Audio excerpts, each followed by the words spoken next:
Martians, humans born on Mars, might end up being gravity exiles. These first astronauts on Mars would effectively be living in a Hobbit hole. And if anyone starts pushing back against the control, you can literally just turn down the dial on their air supply. Very dark thing to think about. Will humans live on Mars? I quite like Earth. I think it has a lot going for it. And when NASA sends back photos of Mars, I think it looks like quite a miserable place. I think humans have had this long-running obsession with Mars and the idea that it's maybe our best chance of living on another planet. Which I suppose begs the question, why do we even need to live on another planet? I think the book and then the movie The Martian gives a good demonstration of how unforgiving and also, I guess, how sort of boring living on Mars at an early stage might be. There's also obviously plenty of sci-fi out there that imagine this sort of glorious future for humans where we live on other planets and it's all very impressive. And maybe if Mars isn't perfect right away, we could transform it into something that's a little bit better. Lots of people will think that living on Mars is a massive waste of time and potentially a massive waste of money, but some people would argue that a hand will inevitably be forced and we will just need to become an interplanetary species. So to take us on this journey to Mars, I'm speaking to astrobiologist Professor Lewis Dartnell of the University of Westminster. So if you could just introduce yourself and some of the work that you do, and then we'll get on to moving to Mars. I'm an astrobiology researcher, and astrobiology is all about looking into the possibility of there being life beyond the Earth. So I spend most of my time thinking about our next door neighbour, about Mars, and whether Mars ever had the right conditions for life to get started there, and if it is there through some simple, primitive, single-celled life, some microbial Martians on the surface, what would be the best way of trying to find it? What signs of life we would be looking for? So a lot of astrobiology in the environment and conditions on Mars overlap with the sort of problems that we would face as humans trying to send our first crewed missions to explore the planet. So I suppose you might have an issue with humans moving to Mars, because I guess it would probably impact the astrobiology work that you do in terms of trying to find evidence of life. Yeah, there's two sides to that coin, and it's true to say that a human astrobiologist on the surface of Mars, sent as an astronaut, could do more in a day, just strolling around, using their eyes, using their intelligence, using different tools to sample and study things, could do more in a day than a robot could do over years. Because the robotic explorers, the rovers we've sent to Mars, have to move achingly slowly, and they're limited in the sort of analyses that they could do. So as an astrobiologist, on one hand, I'd be excited about seeing astrobiologists, humans on the planet. But you're right, there's a flip side to that coin, that the first time we send humans to Mars, we will inevitably start contaminating the surface with the very thing we're looking for. That you can sterilize a robot, but you can't sterilize a human with all the bacteria in, on, and around our body. So the risk is that when we start sending humans to Mars, we'll start contaminating with bacteria, which is the very thing we're trying to find there. So why is Mars even an option versus other planets? I mean, I suppose that there's the obvious proximity, it's nearby, obviously not as close as the moon, but I mean, is it a good option in terms of where humans could live? Yeah, it's our next door neighbour. It's one of the closest planets to the Earth, as we've just said, and in many ways it's the most Earth-like place we know about. And we see lots and lots of evidence that ancient Mars, primordial Mars, was much warmer, much wetter, had a thick atmosphere, had water gushing across its surface.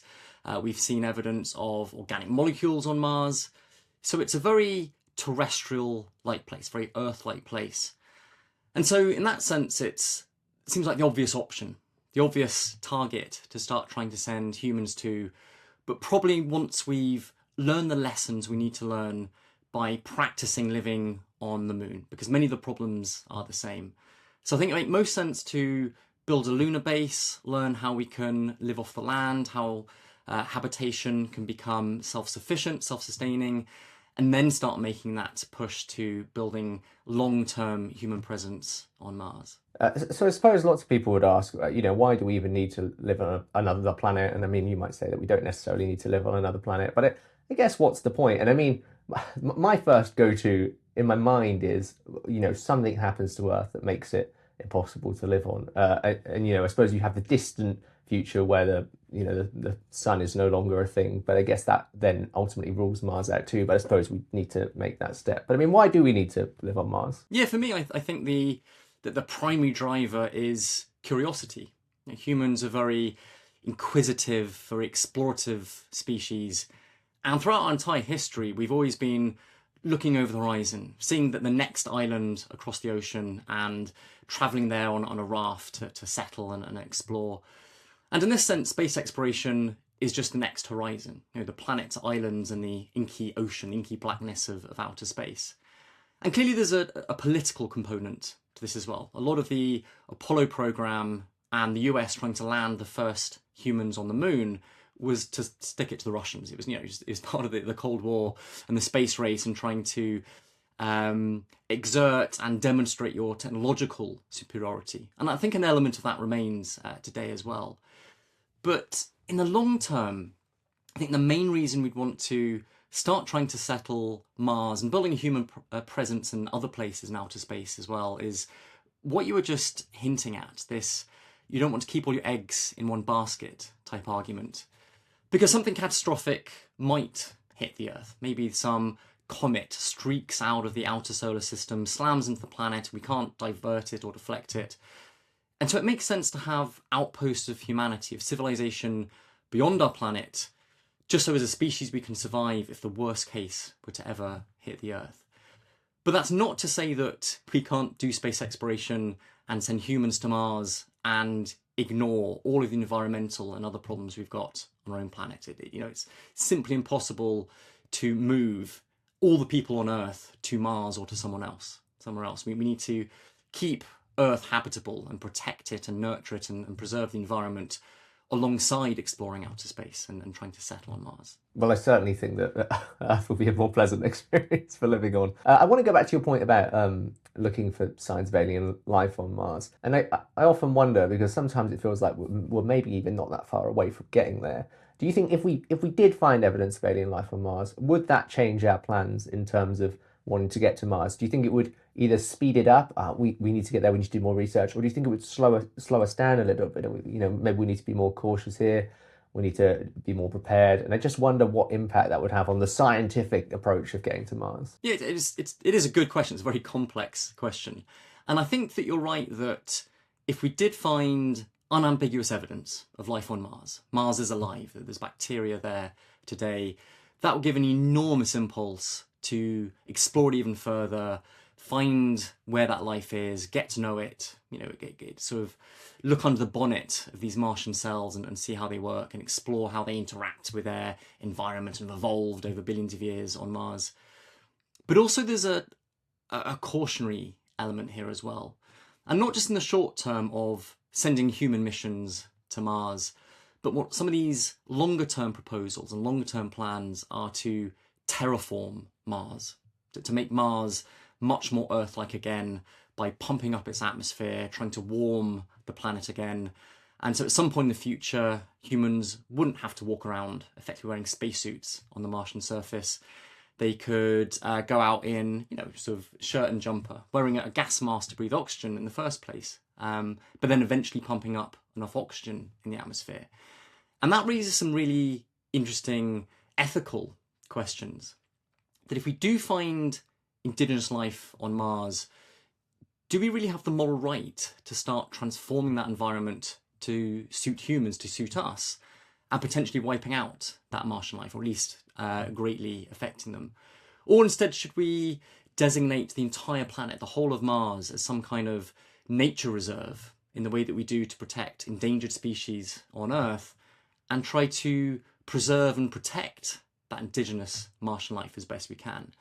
But bearing in mind that that Martian life would be microbial, it would be bacteria.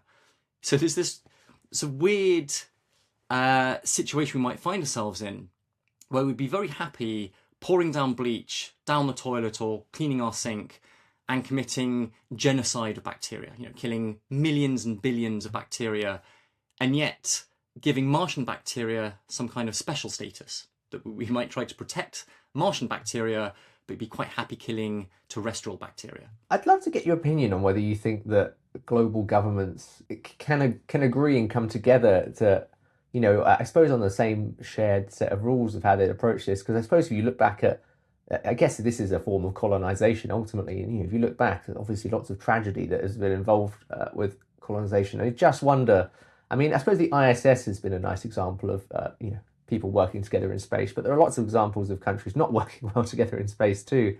And so I just wonder what's your view on it? Yeah, so I think that the story of space exploration on the whole has been one of incredible collaboration between the scientists and engineers building these spacecraft and launching and operating them, as well as the diplomacy and the political will behind the nations that are supporting and funding these efforts. But that's for collaborating to do something. And it's a very different question if you're trying to get everyone on Earth, all the nations on Earth, to collaborate and agree to not do something. Because it would only take one nation or one organisation that wanted to send a mission to Mars and everyone else was agreeing not to, that was to break that pact and start potentially causing these problems we've just been talking about. And the way that space exploration has become now is in the days of Apollo, the 1960s, the 70s, it was superpowers that could afford space exploration. It was US, it was Russia, more recently India, China, European Space Agency been sending a lot of missions, and most recently it's been effectively individuals, or at least mega corporations, big companies being run by a particular personality. So for example, Elon Musk and SpaceX. So the situation would be you'd have to have some kind of legal system in place where not just nation states all signed up to this treaty or this agreement, but individuals and companies as well. So it's a very gnarly legal problem. And I suppose you'll get into the situation of not even just protecting alien life, but I suppose you'll start to get into a sort of land grab situation where, I guess, a bit like the Antarctic, where people want to carve up sections for it and designate it for themselves, which it feels like an inevitability, even if there are strict regulations in place. Yeah, that's it. And it's not just Mars where there might be this land grab or this sort of push for colonization, as we've seen in Earth history as well. But other solar system bodies like asteroids could potentially be enormously valuable with some of the metals they contain. And so there's sort of proposals and a push towards trying to mine these asteroids and either bring back those precious metals to Earth to support our economies here, but also use those precious metals and other resources on the asteroids to further space exploration. And that, again, is setting up the sort of conditions for a perfect storm of intense competition between companies trying to extract and utilise those resources as quickly as possible before someone else does. Okay, so I want to pull back a little bit in terms of actually physically getting to Mars, because I think, we talk about it being a closest neighbour, and I mean, I guess it is in the vast reaches of space, very, very close, but actually it's still an enormous distance away, much, much further than the moon. I'd love you to just talk a little bit about the actual difficulty of travelling to Mars. I mean, I often, I'm a tech and science journalist, and I often think it's potentially reasonable that during my career I might be offered a trip to the moon, or even just a trip to space. And I just think I would probably say no. I think going on a rocket, I think, is terrifying, and I think it's probably terrifying for most people. I think it's not particularly palatable, and so. I don't know whether that will be different in 100 years or 200 years. I think people will still have that fear. And I just wonder if you could talk about the difficulty of getting to Mars and how you would even convince people to sign up for it. Yeah, the relatively easy thing about getting to the moon is that it orbits the Earth. It's kind of always there. And it's several days travel time away. It took the Apollo capsule several days to get to the moon.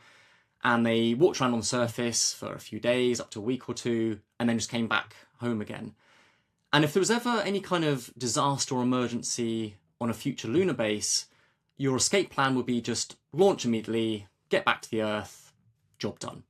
The problem with Mars is it orbits the sun as well as the Earth orbiting the sun. So you have to wait for what are known as launch windows, where Earth and Mars are in the right configuration in their orbits around the sun, so that you can make that interplanetary hop across interplanetary space from Earth to Mars. And those launch windows come up about every 2 years. And then it's roughly a 9-month flight to get to Mars.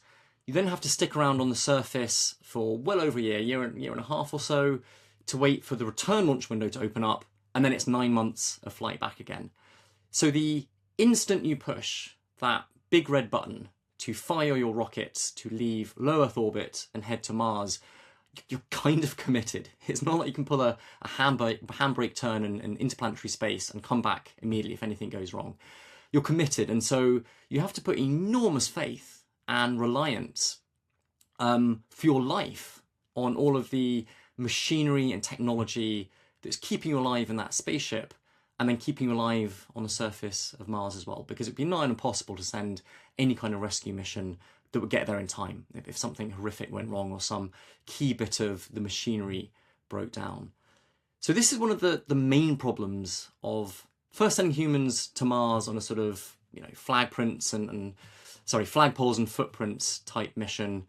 And even worse for a long-term habitation is you need to be almost entirely self-sufficient, and you can't rely on resupply or rescue missions back up from Earth. So you need to have an incredible confidence in the technology and the machinery that you're relying upon. It's almost like the first people that went across to the Americas, and I think if you think about something like the Mayflower, that must have been such a huge deal. You'd be on the boat for weeks and go into a relatively unexplored place, and I think this is just like that almost on steroids. I mean, even just like the communication delay of trying to talk to loved ones from home, because obviously the signals have to travel across space, so it's not instant. I mean, it just would be a nightmare. Yeah, I mean, it's incredibly isolating and lonely. Even with your other crewmates on the mission, I can't imagine 5 or 6 other people in the world that I'd be happy crammed into something the size of a caravan for months and months on end and not just get a bit sick and tired of each other's company. And as you say, even if you're trying to call home and have a chat with your loved ones that you've left behind on Earth, by the time you get to Mars, the time delay is 20 minutes, up to 20 minutes in each direction. So you can't have a phone call. It'd be much more like sending video postcards back to each other. It'd be very disjointed and isolating.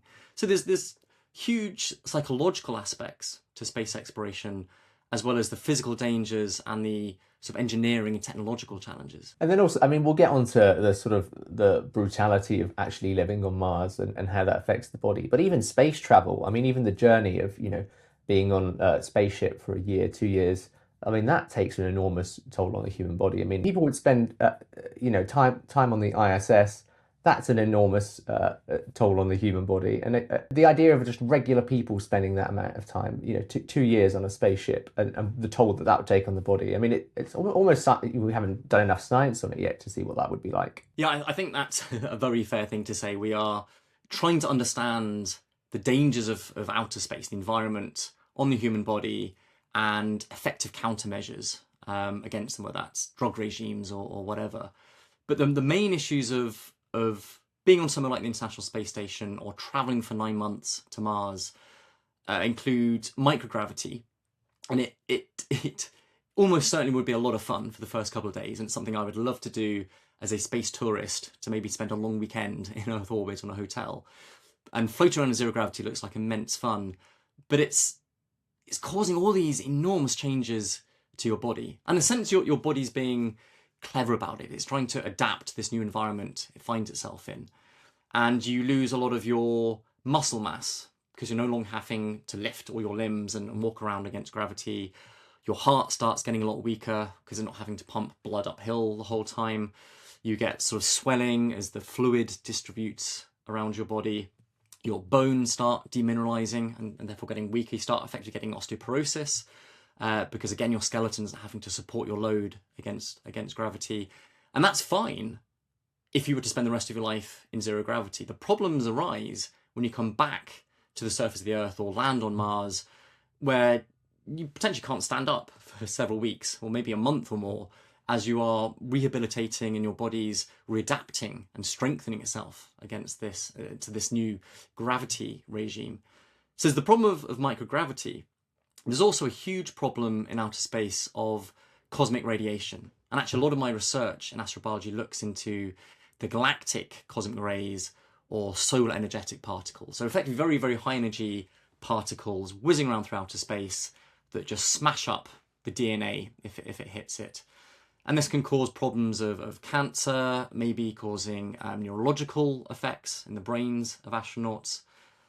And so we understand what these problems are, but we don't yet have effective solutions to try to counteract them. And even on the International Space Station, where astronauts spend several hours every day in sort of zero gravity gyms, not lifting weights, obviously, because that would have no effect in microgravity, but working against elastic bands and springs, their body is still deteriorating. Slower, but it is still deteriorating. So there's a lot of medical challenges, medical issues that we need to solve before we can safely send long-term human habitation to Mars. And obviously, once you're on Mars, it's not a particularly hospitable place. And I mean, you talked a bit about microgravity, a bit about radiation, obviously the lack of Earth-like atmosphere. You've got a completely different climate, weather system, different seasons. I think the radiation is quite a good one, because often people suggest that maybe we could live underground in tunnels on Mars, like mole people, which I don't think is great as a sort of, tourist board of Mars. Come live in this Martian tunnel. But I mean, how awful would it be to be one of those early people on Mars, biologically? Yeah, the idea is that to protect astronauts on Mars against this radiation from bombarding down from above their heads is you would either have your habitat on the surface and then have some kind of space JCB, some kind of mechanical equipment to bury that habitat beneath the Martian regolith, beneath the Martian soil and ground up volcanic rock on its surface, to build what would effectively be an artificial hill, encapsulating, surrounding your habitat. So the way I always describe it is these first astronauts on Mars and people living there would effectively be living in a Hobbit hole. J.R. Tolkien's story of hobbits living inside these hills with little windows poking out the side. That might actually be pretty realistic for how humans would first have to live on Mars to protect themselves from the radiation. And the other question, one that's also really, really interesting, is how would our bodies adapt to the gravity on Mars? Gravity on Mars is about a third of that on Earth. We know that 1G, 1 Earth gravity, is sufficient to keep the human body healthy. We know that 0G, weightlessness in the space station, is not enough. But we don't know where in between is that threshold. What dose of gravity is sufficient to stop the body deteriorating and degrading? And we don't know if 1/3 gravity, i.e. Mars gravity, would be enough. And you might still get this low gravity deterioration of the body even whilst walking around on the surface of the planet. And there's been some really, really interesting experiments that have been trying to look into this using mice as models. So using them as the experimental animal up on the International Space Station, where you put them in a centrifuge that spins round to create artificial gravity. And you can spin them really fast and create 1G, or you can spin them slightly slower and create around 1/3 of a G, so Mars gravity.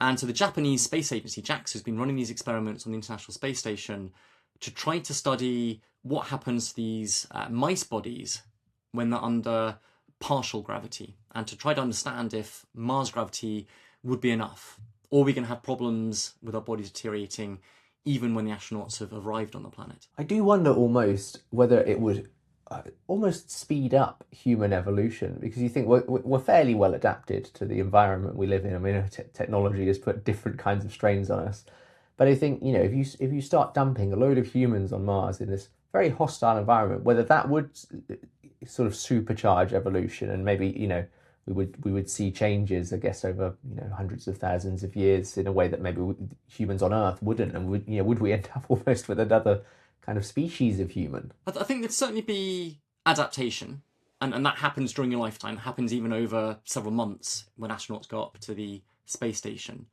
As to how permanent those changes are is still very much a matter of research. But the interesting question comes in when the first Martians are born. Let's say a man astronaut and a woman astronaut travel to Mars, and they love each other very much, and they make babies, and these children are born on Mars. They've spent their entire development in their mother's womb under Martian conditions. They're born under Martian conditions. They grow up under Martian conditions. How might that development under a different environment affect them? Might they be particularly tall because the gravity is weaker, so that they can grow taller? But you could also make the opposite argument, that they'd actually be shorter because they're not getting that stimulus, that prompt from gravity for their bones to develop and elongate. But what we might find is that Martians, humans born on Mars, might end up being sort of gravity exiles. And if your body's adapted to surviving 1/3 gravity on Mars, if you ever came back to the Earth, if you sort of returned to your ancestral homes, as it were, the land of your parents, it might well be the case that your body can never adapt to that much stronger gravity that it's never really experienced in its life before. So you start getting, and this is what a lot of science fiction plays around with as well, you start getting this fragmentation of humanity where people have been born adapted to different conditions and perhaps can't start traveling back and forth between different worlds. At least not, unless they're wearing some kind of exoskeleton suit to give them extra support for their body. And these, again, are ideas that are played around with very, very entertainingly in science fiction. I remember watching a cartoon as a child called Dragonball Z, and in that, the sort of heroes in the show, they would exercise, they would train in sort of ultra gravity environments, to make the weightlifting harder. And I was just thinking, as you're talking about that, you could totally have a situation where I guess because people on Earth are constantly under higher gravity and I guess sort of higher strain in a way. Would it be the case that if you sort of import those people to Mars, they would almost be like sporting heroes compared to the people who would live their entire lifetimes on Mars in that sort of lighter gravity? You would seem like a superhuman almost. That was the storyline behind Superman, right? That supposedly he grew up on a planet with stronger gravity. That's why he had his superhuman strength. That's why he was a superhero. I don't think it quite explains how he could fly or his X-ray vision, but I guess there is some sort of science behind that. People traveling from Earth to Mars would be expected to be physically stronger than people who'd grown up and spent their entire lives on Mars, because their bodies are physically different from each other. And then we haven't really touched on this at all yet, but I mean, just the difficulty of providing food and water to people. I mean, the essentials of human life. I mean, you would need to set up an entire new infrastructure to even to feed it. I suppose if you were just sending a small initial selection of people, you could send a supply of food. But at some point, you would need a system of self-sustenance, of being able to provide food continuously, even if Earth was no longer able to provide food for Mars. And I mean, that seems immensely difficult. Yeah, so for the first missions to Mars, the first crewed missions, probably be sort of a bank robbery approach. It'd be in and out, get there, get back as quickly as possible. And as far as we can, we'll just send them with a big cupboard of all the food they need to eat. But they'll need to use what's known as regenerative life support. They'll have to recycle their own drinking water, which, reading between the lines, means drinking your own pee for 2 years or so. And the pee of all your crewmates as well. The life support will have to, regenerate the oxygen that they breathe and scrub out the CO2, the carbon dioxide. So there's all of that life support and the machinery that we would need to rely upon. But for longer term habitation of Mars, you would definitely have to be self-sufficient, self-sustaining. And there's a big concept in this area called in situ resource utilization, ISRU. And it's effectively just living off the land. You can't keep resupplying everything you need from Earth, so you've got to find what you need on the surface of Mars. And so this would involve things like mining for water, literally digging underground to find the ice that's beneath the surface and melt that down for drinking water or water for irrigating the crops you're growing to feed yourself. The Martians, humans living on Mars, would have to be space farmers and be self-sufficient largely in terms of the food that they grow. And as if you start electrolyzing that water, you split it to release the oxygen, which you can generate a breathable atmosphere from. There's other research areas looking into how we can extract metals and other useful resources from the Martian rocks and the regolith to get building materials, so you can start expanding your habitat. And when people like Elon Musk start talking about a city on Mars with 1 million people in it by the year 2050, clearly that timescale is ludicrous. My personal opinion is it will not be happening by 2050. But in longer timescales, that's exactly the sort of self-sufficiency that we'd be looking at. Getting what you need from Mars to live on Mars, because it's simply infeasible to keep launching everything you need from Earth. I mean, we've talked a lot about the difficulty that humans would face in terms of biologically, in terms of physically getting there, the strain that puts on them, in terms of feeding them and watering them, what's that, plants. And it sort of makes you think, do we even need to send humans up initially? Because I know you mentioned earlier about the rovers and how, they do a good job, but they don't do as much of a good job that an actual human scientist could do if they're on Mars. But I suppose as robotics improve, and we've obviously seen huge improvements in AI in recent years, it sort of makes me think, well, do we need to send humans to Mars anytime soon? Can we use robots, do a lot of the groundwork, construction, setting up infrastructure for food and drink? And it is actually putting humans on Mars in the short term really less important, other than as a sort of, well, hey, we did this, a bit like the sort of race for early moon dominance. Yeah, what would make a lot of sense would be the first mission, the first rockets to be sent to Mars in preparation for the humans coming would effectively be great big sort of trucks. We would send all the equipment and the building materials and the resources which are needed, along with some robots or autonomous systems that would start assembling the habitat, connecting together all the systems, get everything turned on and up and running, so that the humans themselves are only launched towards Mars once we get the green light back from that base that is sort of self-assembled or been built with robots. Because what you don't want is to have flown 9 months to get to Mars to realise that something isn't working, and something that's mission critical that could threaten the survival of the entire crew that's just landed. You'd want that reassurance that it's up and running and ready for you before you get there. And robots could play a huge part of that process. And so in terms of, I guess, setting up Mars as a place for humans to live, I mean, initially it certainly feels like it would be very scientific and we would be sending scientists to do science. But I mean, again, as we saw with, say, the first people that went over to the Americas, it quickly became, well, you need lots of other things. You need teachers and doctors and people to support that. And I just wonder whether Mars would always just be a scientific enterprise, or whether it could one day almost be a sort of self-sustaining, I don't know if challenger to Earth is the right way, but a fully functioning, I guess, colony in a sense. Yeah, so as we said, I think the first missions will be made up of, so classic astronauts, people who are test pilots and respond exceedingly well under very high pressure, very dangerous situations, with engineers and mechanics who can keep everything running, the scientists that can sort of do the exploration and the studies that people are interested in doing on Mars.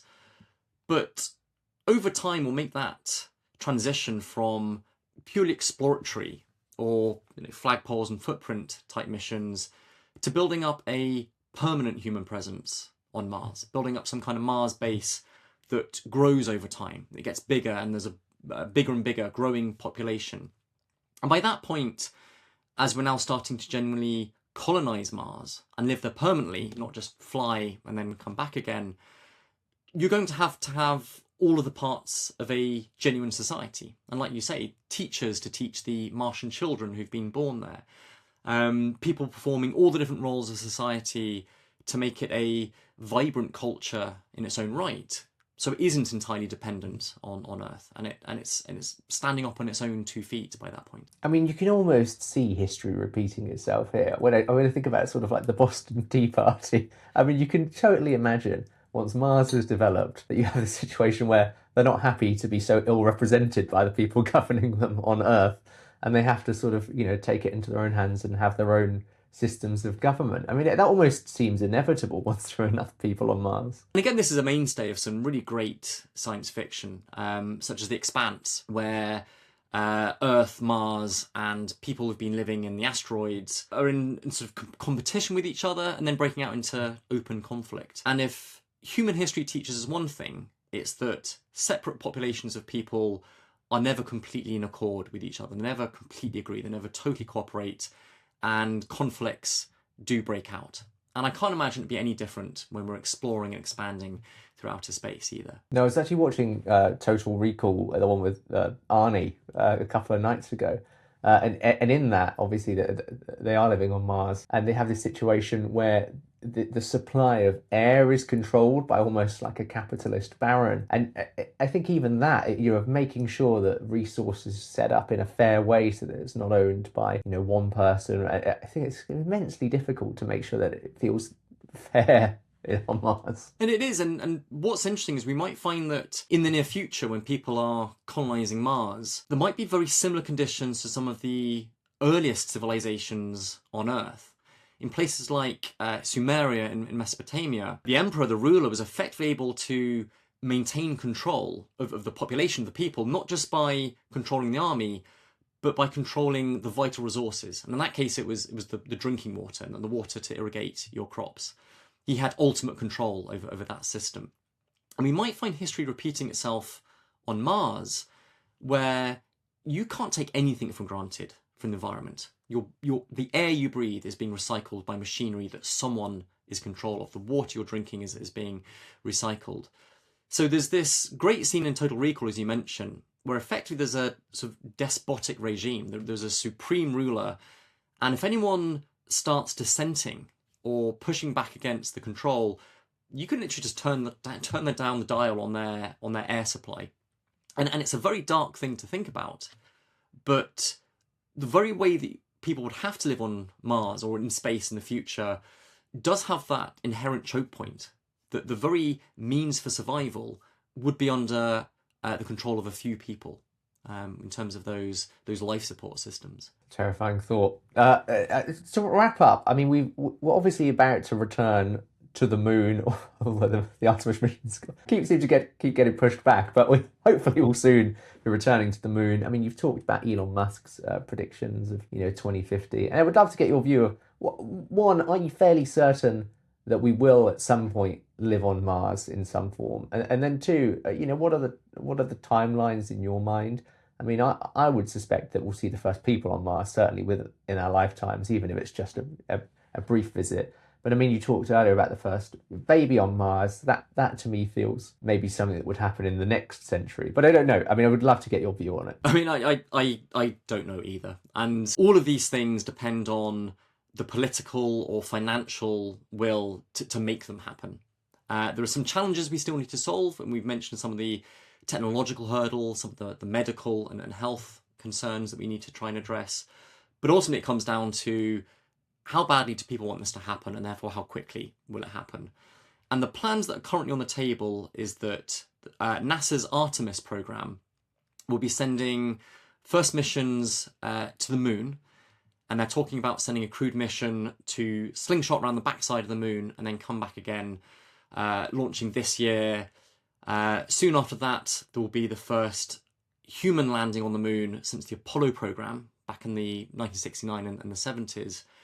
And the idea is that that's a sort of technology demonstration. It's sort of proof of concept that the spacecraft and the life support systems they've got are dependable and reliable, and then that mission architecture would be used for going on to Mars, potentially by 2039, 2040s. So we're looking, at least a decade or so into the future. Elon Musk and SpaceX are talking about a roughly similar timeline. My suspicion is that, as with everything with space exploration, it tends to get nudged backwards. And particularly with something that is so challenging, with all of the technological and medical and psychological challenges we've been talking about, we want to make sure that we get that first mission right, that we don't, end up having some kind of disaster and all the crew end up dying. So I would be surprised, to be honest, if we do start seeing the first human mission to Mars before the 2040s, and then decades and decades down the line when we're talking about a permanent presence, and then probably, as you say, a century or more before there's a self-sustaining colony or city that is truly independent of the Earth. Brilliant. That was so interesting. Thank you for taking the time to speak to me. It was a wonderful journey. I don't know if I'm convinced to move to Mars just yet, but it's good to think about. No problem at all. Thank you, Sean.